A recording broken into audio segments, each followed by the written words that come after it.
Good morning, citizens of Nigeria.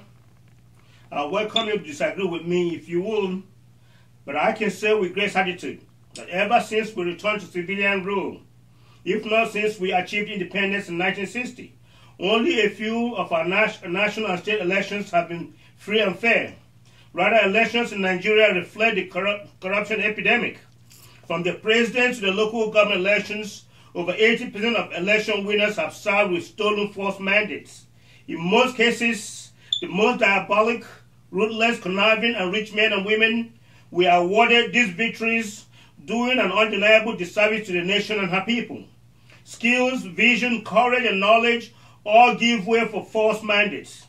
And in the nick of time, these men saturate their bank accounts across the globe, competing among themselves with our commonwealth and expecting us to acknowledge their dubiousness, extol and cheer their political maneuvers, and blood money and influence. Siblings, let us stop deriding ourselves that somehow these men are political wizards who know the act of winning. They are not and will never be. And until we see them for what they are, toxic, selfish enemies of the state, we will never know true progress. They are no masters of anything and for society, but always motivated by selfishness and greed, always looking for ways to instigate conflicts, to divide groups for control, and to render them docile enough so as to install themselves and others in power to carry out nefarious legacies and shield themselves from official probe of the administration. Not long ago, President Buhari and ex-President Obasanjo both decried the abuse of local government election and how governors confiscate federal allocations to these local governments, and rather than allow for true elections, these governors appoint the chairmen and women and other abuses. And just barely before the echoes of these two president voices had died down, a bunch of governors yet took the power against irrelevant law governing the local government election and smacked them down to demonstrate their bold, inconsequential disregard and disdain for the constitution of the nation. And yet, no arm of the law cares. Their loyalists cheered while others observed silence. Even the president of a nation is powerless. Only in Nigeria that leaders show such arrogance of power. Quite often, we hear sitting governors inform us on who will take over from them as if their leadership positions are inherited and it is their right and duty to bequeath them to men and women of their choices. Even with the worst of record and performance, these arrogant men are willing to perpetuate failed governance over and over again. Siblings, we must willfully, and I mean purposely, put an end to idolizing these leaders. We cannot honor nor respect nor give credence to those who set poison chalice before us to drink. There is nothing heroic nor courageous about these men who sabotage our due electoral process. Rather, we should continue to respond with unified voice and demand that our present Attorney General address this obvious corruption. They cannot remain silent while there's outright desecration of the electoral process simply because their party stands to gain or the president and law enforcement have hidden vested interests. Season after season, we fall short of men and women of courage and integrity who would insist on corrupt-free elections. Electoral corruption or government corruption are all corruption to me. In fact, electoral corruption is a preamble and eventual breeds corruption in government. And to those who have highlighted and believe that are fighting a war on corruption, that war will never be won.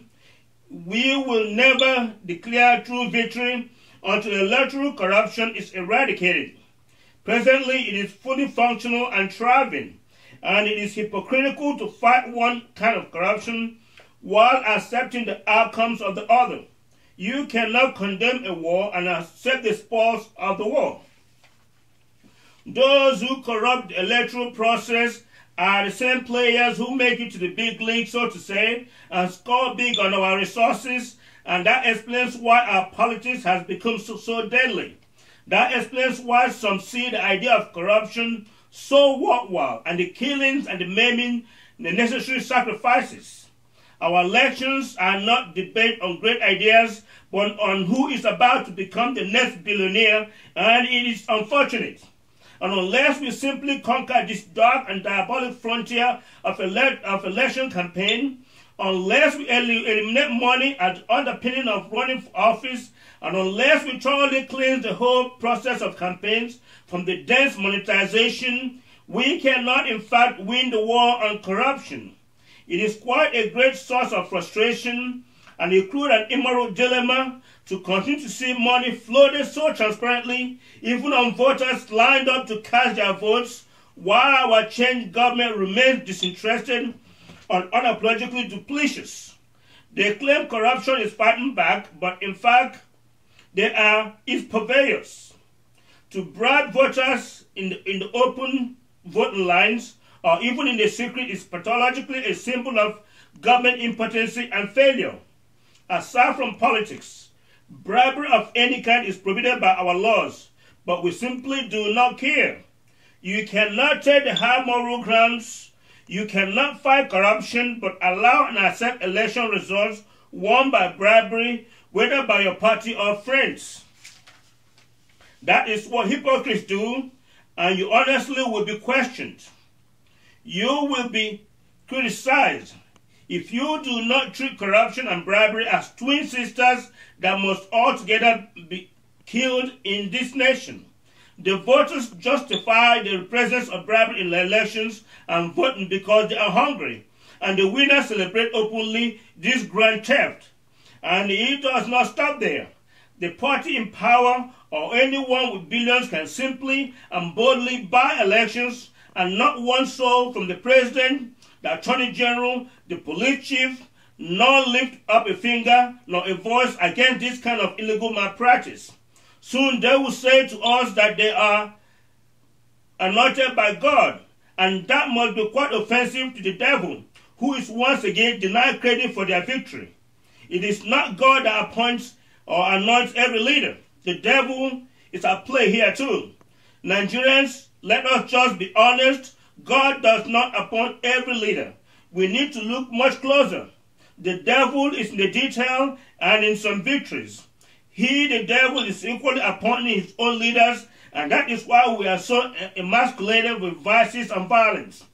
Even our sworn police officers are used to accomplish these fraudulent election victories, and how can you ask them to stop asking for bribes on our highways when you as a leader introduce them to bribery and use them to rig elections? You enable their crimes, and then you hypocritically pay lip services to war on corruption and make promises you know well are lofty at best. That to me is evil. I'm sure to many Nigerians explains the government ambivalence and silence on jungle justice and other crimes, because your conscience is constantly at war within yourself, because you've compromised every electoral process. Some candidates and leaders barely campaign during elections, have zero support base, but somehow magically win elections because they have long-paid INEC officials, planned their acceptance speeches, and even booked election hotels for their victory celebrations.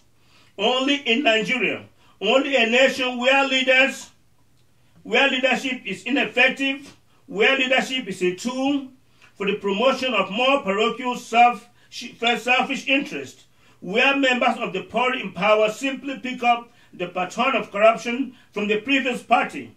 A young man or woman who has great ideas, wishes to make a difference, is